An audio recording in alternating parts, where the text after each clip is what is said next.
உண்மையை சொல்லி நன்மையை செய்தால் உலகம் உன்னிடம் மயங்கும். நிலை உயரும் போது பணிவு கொண்டால் உயிர்கள் உன்னை வணங்கும்.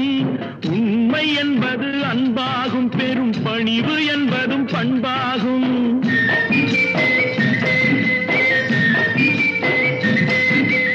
உண்மை என்பது அன்பாகும், பெரும் பணிவு என்பது பண்பாகும். இந்த 4 கட்டளை அறிந்த மனதில் எல்லா நன்மையும் உண்டாகும், எல்லா நன்மையும் உண்டாகும்.